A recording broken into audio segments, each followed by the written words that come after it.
Hello and welcome to Nitro Talk.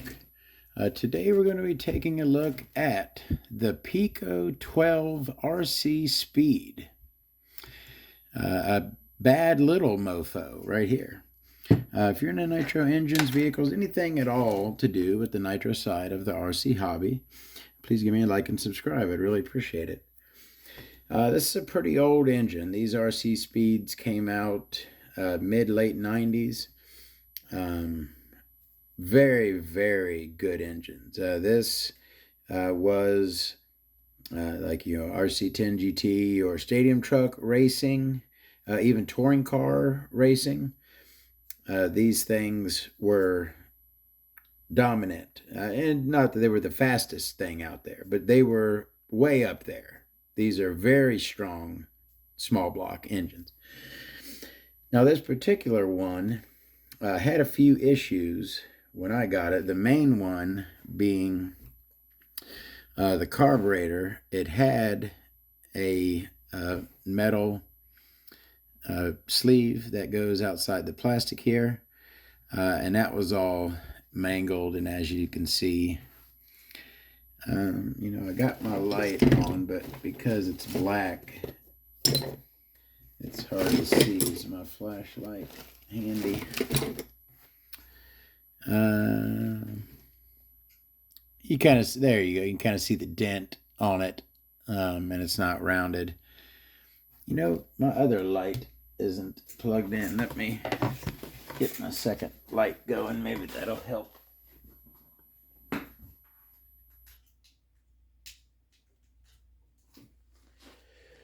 All right, let's see. There we go. It's a little brighter. Oh, did I lose my top one? There we go. All right. Now, can we see? Oh, yeah, we can see a little better. Let's get zoomed. And yeah, you can see the damage to that. So anyways, I like to even...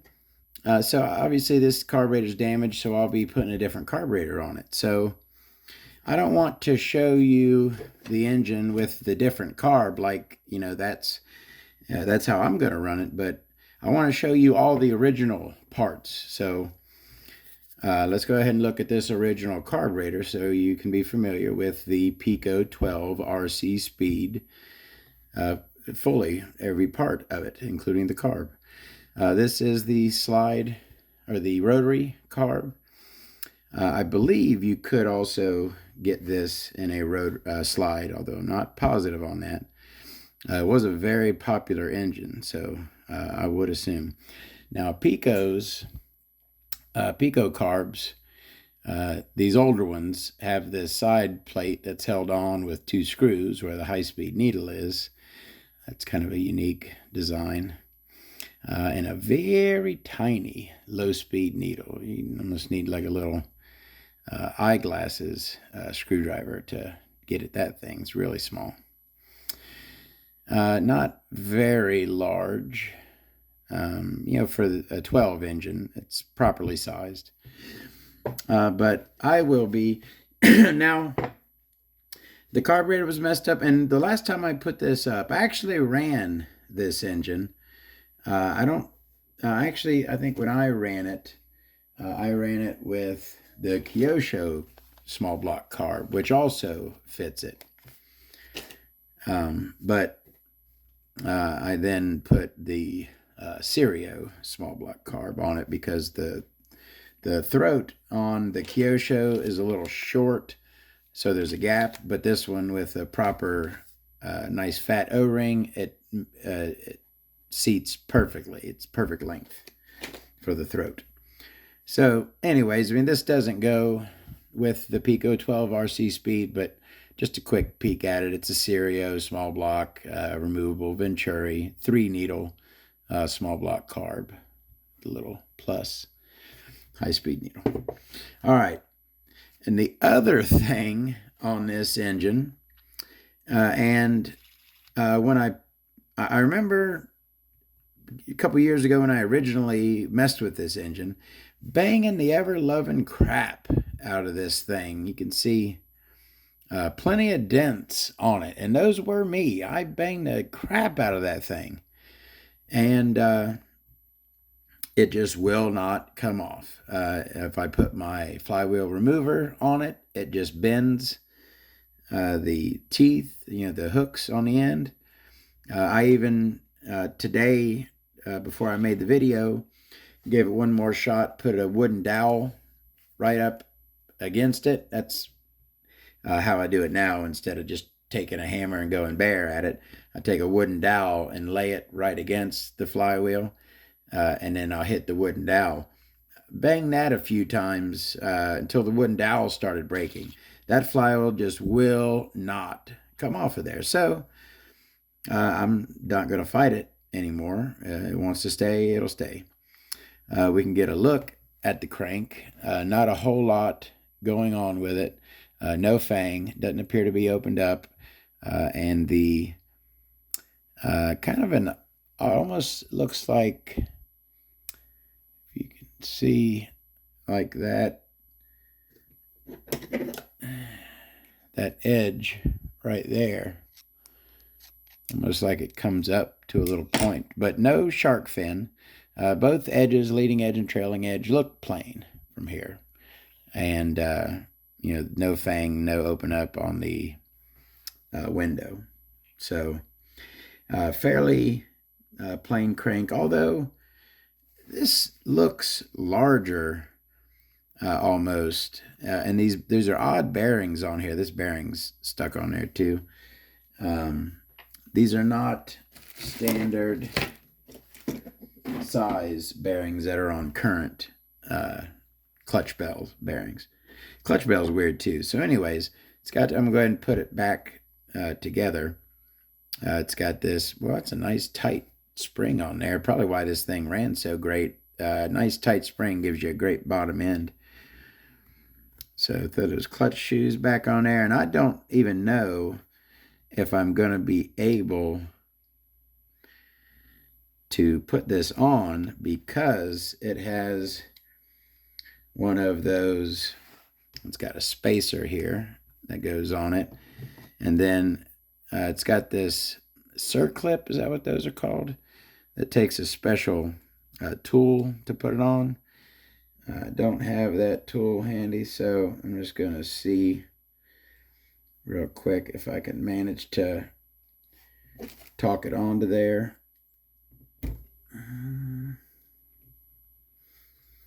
Without jacking my fingers.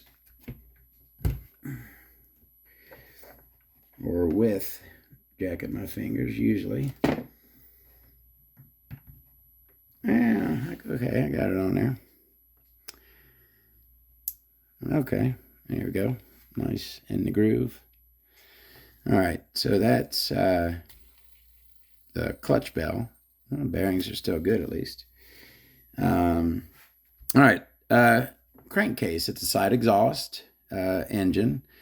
The Made Italy is barely legible there. The Pico P on that side, and it looks like it had a Made in Italy there too. Can't really see it either. Again, not much going on with the crank.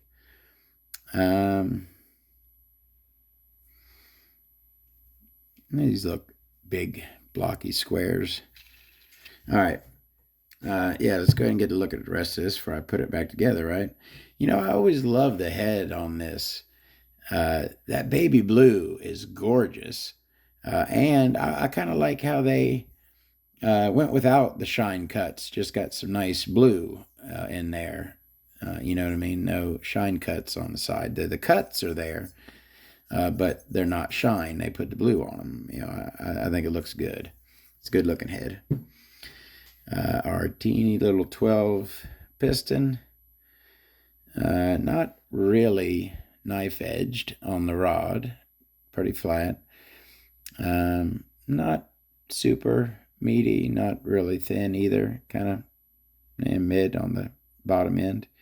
The one thing is kind of cool. I noticed the piston pin there is hollow. You can see right through it. one oil groove, no skirt, or no cutout in the skirt, solid skirt all the way around. It's a non-turbo engine.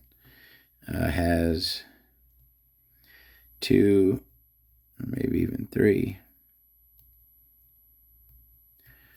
It has a 3 and is that a 1 or a 2 or a 1.5? It doesn't really feel like a 1 or a 2. It feels kind of in between. Let's see. 2. All right, so 0.5 millimeter shim stack. Go ahead and put these back on here. And back plate kind of has, I don't know if that's from age or if it originally looked like that, but almost has like a galvanized look to it. Not really, but kind of hammered, but not textured. Has just the ever so slightest little cutout for the top. Nice big O-ring set into it. No indication for up on the rear. All right, sleeve, and not a whole lot going on with it. I took a peek at it. There's our exhaust port.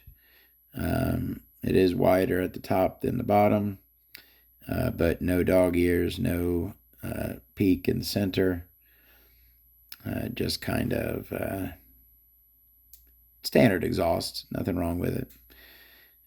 Our boost port looks really nice. It's large for a 12, pretty wide, pretty tall, really tall actually for a 12, and it has a really nice ramp on it right there.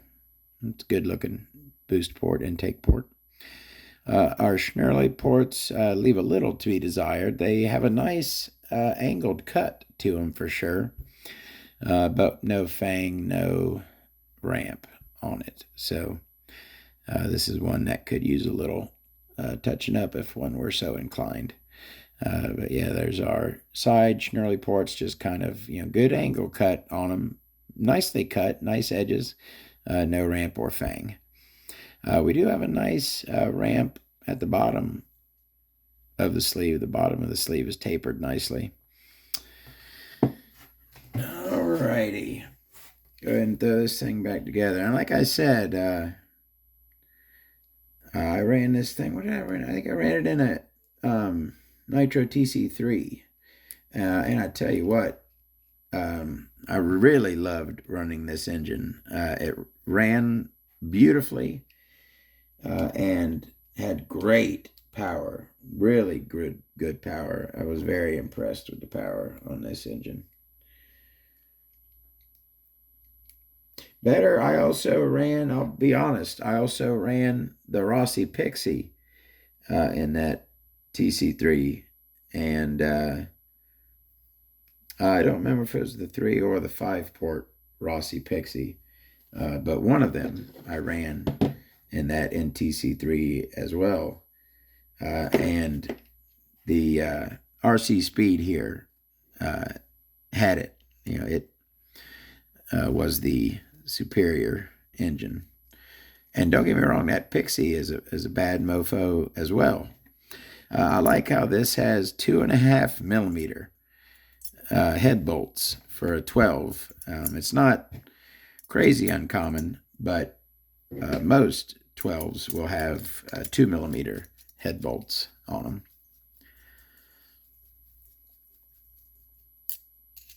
I did molly coat that O-ring on the carb really good, so that is ready for installation. Remember, just set these down touching. Do not tighten any of them up until all of them are touching. And once all of you get to the last one, the other 3 are touching, then you can now tighten down that one. Go to the one across from it, tighten it down, and your other 2.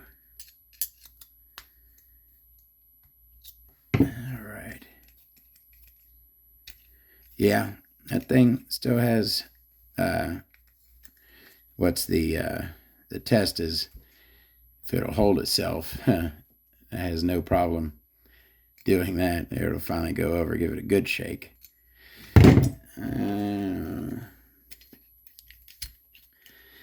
Throw the back plate, and now don't do as I say, not as I do. I didn't take this O-ring off and moly coat it. That is the proper way to do it. So that's what I did. I took the O-ring off and gave it a good moly coating. All right, put that back plate on, and this does have the back plate has the 2 millimeters.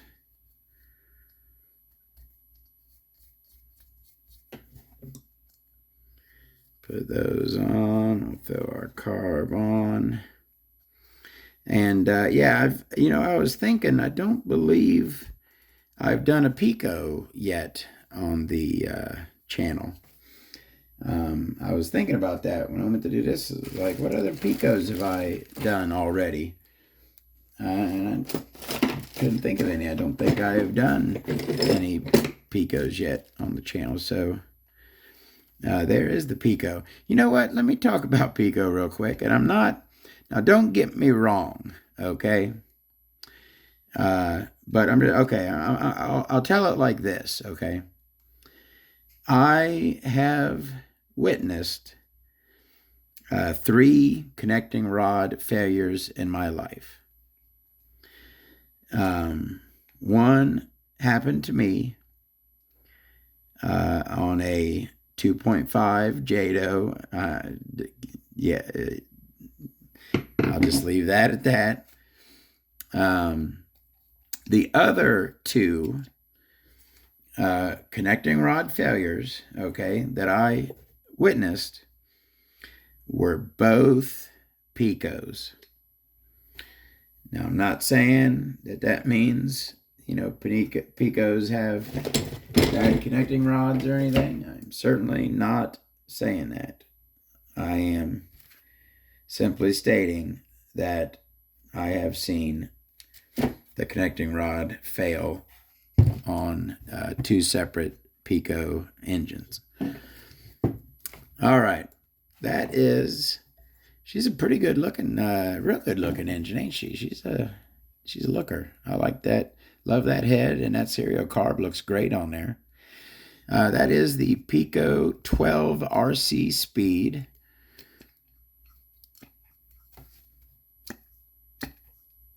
Little poppy. All right. Thank you very much. We'll see you next time. Y'all have a great day. Thank you very, very much.